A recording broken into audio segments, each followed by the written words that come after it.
अस्सलाम वालेकुम स्टूडेंट्स। आज हम चैप्टर 4 स्टार्ट कर रहे हैं। ग्रुप 5A और 6A एलिमेंट से मुतल्लिक़ है ये चैप्टर। इस चैप्टर में हमने नेम्स, इलेक्ट्रॉनिक कन्फिग्रेशन और जनरल करैक्टरिस्टिक्स देखने हैं ग्रुप 5A और ग्रुप 6A एलिमेंट्स के।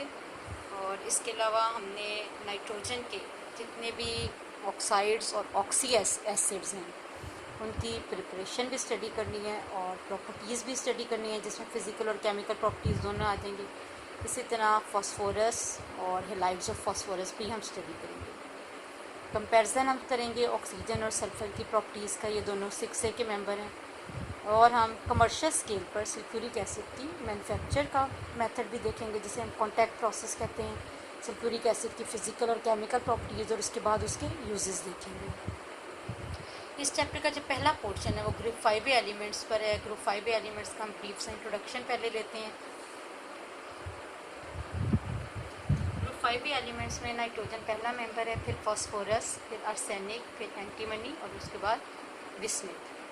नाइट्रोजन का एटॉमिक नंबर 7 है, फास्फोरस का 15 है, आर्सेनिक का 33 है, एंटीमनी का 51 है और बिस्मिथ का 83 है।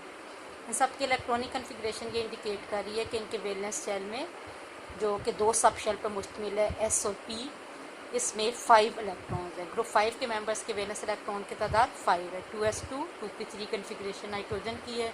फास्फोरस के वैलेंस शेल की कन्फिग्रेशन 3s2 3p3 है, ये भी 5 इलेक्ट्रॉन्स रखता है अपने वैलेंस शेल में। इसी तरह आप देख सकते हैं आर्सेनिक के valence shell 4s2 4p3 configuration के साथ 5 इलेक्ट्रॉन पोजेस कर रहे हैं। और यही बात एंटीमनी आपको और बिस्मिथ में भी नज़र आएगी। इनकी फ़िज़िकल अपीयरेंस देखें, नाइट्रोजन एक कलरलेस गैस होती है, फास्फोरस ब्लैक सॉलिड है, आर्सेनिक की नेचर मेटालिक है, एंटीमनी मेटालिक है और बिस्मिथ भी मेटालिक है। और इनकी फ़िज़िकल स्टेट्स भी नीचे मेंशन है, सिवाय नाइट्रोजन के बाकी सारे मेंबर्स इनके सॉलिड हैं। बाकी फ़िज़िकल प्रॉपर्टीज़ जिससे चैप्टर 1 में मैं आपको सारे ट्रेंड्स के साथ पढ़ा चुकी हूँ। आयनाइजेशन एनर्जी इनकी डाउन द ग्रुप डिक्रीज़ हो रही है, इलेक्ट्रॉन एफिनिटी भी इनकी डिक्रीज़ हो रही है, इलेक्ट्रॉन एक्टिविटी भी डिक्रीज़ हो रही है, एटॉमिक साइज़ बढ़ रहा है क्योंकि नीचे जाते हुए नंबर ऑफ शेल्स और शील्डिंग इफेक्ट दोनों प्रोमिनेंट हो रहे होते हैं। फिर उसके बाद आयनिक रेडियस भी बढ़ रहा है, ये भी मैं आपको चैप्टर 1 में बता चुकी हूँ कि ये physical properties down the group क्यों इंक्रीज़ होती हैं। मेल्टिंग और बॉइलिंग पॉइंट हमने पढ़ा है कि नाइट्रोजन फैमिली में डाउन द ग्रुप जाते हुए देखें -210 से कहाँ तक पहुँच रहे हैं 271। फिर इसके बाद बॉइलिंग पॉइंट -196 से 1560, क्योंकि ये गैस है, इसमें वीक इंटरमॉलिक्यूलर फोर्सेज और ये सॉलिड्स की फॉर्म में बाइंडिंग एनर्जी इसके ऊपर डिपेंड करते हैं, मेल्टिंग और बॉइलिंग पॉइंट। ये भी आपको चैप्टर 1 में पढ़ाया है। फिर उसके बाद आप देखें कि जो डेंसिटी है वो डाउन द ग्रुप जाते हुए बढ़ रही है, क्योंकि एटॉमिक नंबर और एटॉमिक मास दोनों बढ़ रही है। इस ग्रुप के मेंबर्स का जो प्रिंसिपल ऑक्सीडेशन स्टेट है +3 और +5, ये भी चैप्टर 1 में मैं आपको बता चुकी हूँ कि जो ग्रुप 5 के मेंबर्स होते हैं वो 2 तरह के ऑक्सीडेशन स्टेट शो करते हैं। एक तो वो जो इनका ग्रुप नंबर होता है, और दूसरा ऑक्सीडेशन स्टेट 3, वो ये इंडिकेट करता है कि इनके अंदर ऑक्टेट को पूरा करने के लिए 3 की वैकेंसी है। ठीक है, तो इसमें 3 और +5 दोनों पॉसिबिलिटीज़ हैं।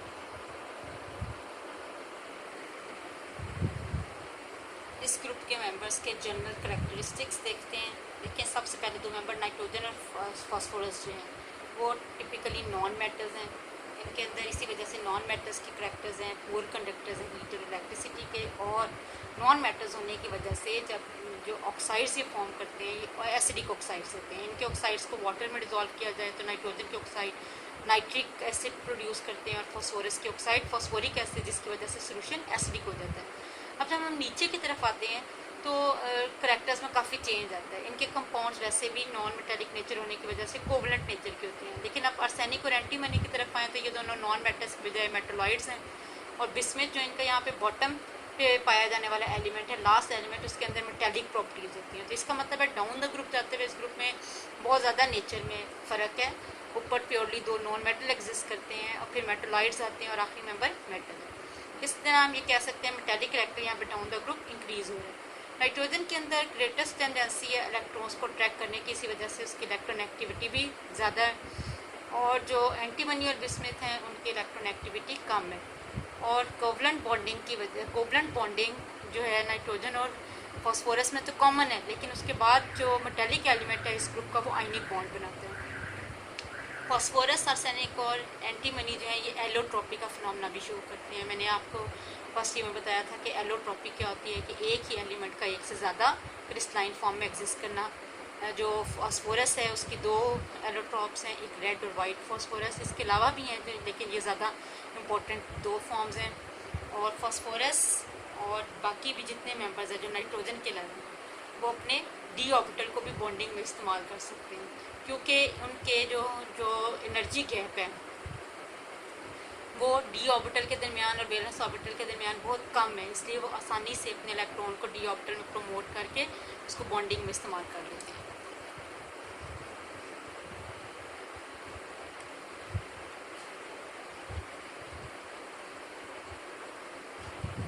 फॉस्फोरस दो तरह के कंपाउंड बनाता है, एक में वो अपने डी ऑर्बिटल को इस्तेमाल नहीं करता, खाली 3p के 3 जो अनपेड इलेक्ट्रॉन होते हैं वो यूज़ करते हैं। लेकिन अगर उसका 3s का एक इलेक्ट्रॉन प्रमोट होकर खाली वाले 3d ऑर्बिटल में चला जाए तो अनपेड इलेक्ट्रॉन 3 से बढ़कर 5 हो जाते हैं, फिर वो 5 कोवलेंट बॉन्ड बना सकता है। जैसे कि PCl5 बनाते वक्त वो अपने डी ऑर्बिटल को यूज़ कर रहा होता है, PCl3 बनाते वक्त वो अपने डी ऑर्बिटल को यूज़ नहीं करता और 3s से इलेक्ट्रॉन भी उसमें प्रमोट नहीं होते।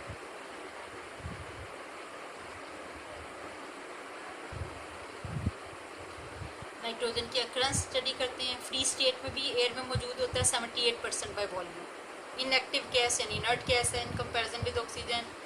और इसके बाद जो नेक्स्ट अबंडेंट गैस एयर में है वो नाइट्रोजन के बाद ऑक्सीजन है, जिसका वॉल्यूम 21% है। जो इनऑर्गेनिक कंपाउंड्स होते हैं नाइट्रोजन के, वो नेचर में एज मिनरल्स एग्जिस्ट करते हैं। जो कंबाइंड स्टेट है नाइट्रोजन की, उसमें वो लिविंग मैटर में मौजूद होता है, चाहे वो एनिमल्स हों, जो प्लांट्स हों, और वहाँ पे ये किस किस फॉर्म में मौजूद होते हैं, प्रोटीन्स में, यूरिया में और अमाइनो एसिड्स में। सबसे पहले हम नाइट्रोजन के ऑक्साइड्स डिस्कस करेंगे, फिर इसके ऑक्सी एसिड्स। जो नाइट्रोजन के कॉमन ऑक्साइड्स हैं वो N2O, NO और NO2 है, और इसके अलावा वो दो लेस कॉमन ऑक्साइड्स भी देते हैं, N2O3 और N2O4। पहला वाला ऑक्साइड है कॉमन ऑक्साइड N2O, जिसको हम डाई नाइट्रोजन ऑक्साइड भी कहते हैं। इसके दो स्ट्रक्चर्स आपको यहाँ पे नज़र आ रहे हैं, N single bond N double bond O, या N double bond N single bond O, या डबल बॉन्ड दो नाइट्रोजन और ऑक्सीजन के दरमियान रेजोनेट यानी मूव करता रहता है। तो ये हमारा जो स्ट्रक्चर है दोनों ही वैलिड है डाई नाइट्रोजन ऑक्साइड के लिए। ये डबल बॉन्ड दोनों के दरमियान रेजोनेट कर सकता है, डबल बॉन्ड ऑक्सीजन के दरमियान भी आ सकता है और दोनों नाइट्रोजन के। ये शॉर्ट क्वेश्चन के लिए आपने प्रिपेयर करना है, जितने भी नाइट्रोजन के ऑक्साइड्स हैं उनके स्ट्रक्चर्स को लिखना आना चाहिए। अगला ऑक्साइड नाइट्रोजन का N डबल बॉन्ड O है। इसके अंदर नाइट्रोजन और ऑक्सीजन एक दूसरे के साथ डबल कोवलेंट बॉन्ड के साथ लिंक है। इसके बाद NO2 है, इसमें नाइट्रोजन के पास एक अनपेड इलेक्ट्रॉन भी मौजूद है, जिसकी वजह से ये ऑक्साइड इसका पैरामैग्नेटिक नेचर पोजेस करता है। ये दोनों लेस कॉमन ऑक्साइड है नाइट्रोजन के N2O3 और N2O5। यहाँ पर नाइट्रोजन के साथ डायरेक्टली कोवलेंट बॉन्ड के जरिए लिंक है, और यहाँ पर नाइट्रोजन के साथ डायरेक्ट लिंक नहीं है, बल्कि ये ऑक्सीजन के साथ ऑक्सीजन के जरिए एक दूसरे के साथ कनेक्ट है। इस ऑक्साइड को हम कहते हैं N2O4। जो डाई नाइट्रोजन ऑक्साइड है, इसके स्ट्रक्चरल फार्मूला के बाद इसकी प्रिपरेशन आ रही है इसकी कि हम कैसे इसको प्रिपेयर करते हैं। कि अगर हम मेटालिक जिंक पर डाइल्यूट नाइट्रिक एसिड को ट्रीट कर, इक्वेशन आपके सामने है।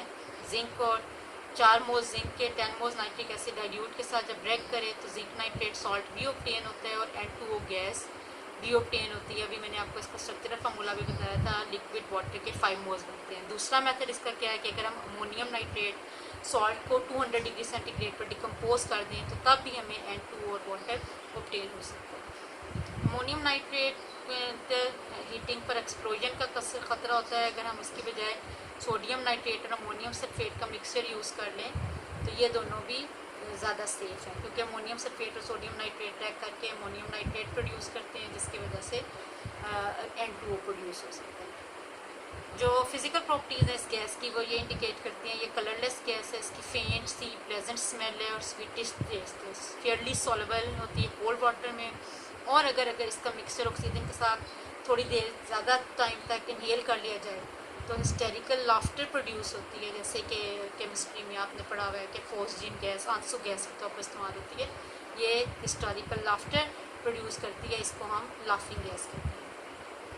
अगर इसके रिएक्शंस या केमिकल प्रॉपर्टीज़ हैं, अगर हम बर्निंग सब्सटेंसेस जैसे कि सल्फर और फास्फोरस को इस गैस के सिलेंडर में इंसर्ट कर दें, डाल दें, तो ये वाली गैस इनको ऑक्सीडाइज कर देती है और खुद रिड्यूस फॉर्म में आ जाती है नाइट्रोजन की फॉर्म में। ये अपना ऑक्सीजन इसको प्रोवाइड करके SO2 में और फास्फोरस को उसके ऑक्साइड P4O10 में चेंज कर देती है और खुद रिड्यूस हो जाती है N2 में।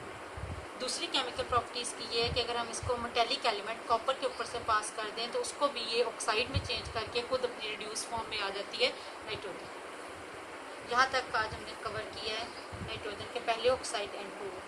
इंशाल्लाह नेक्स्ट टाइम हम अपने नेक्स्ट ऑक्साइड को डिस्कस करेंगे, नाइट्रोजन का ऑक्साइड नाइट्रिक ऑक्साइड।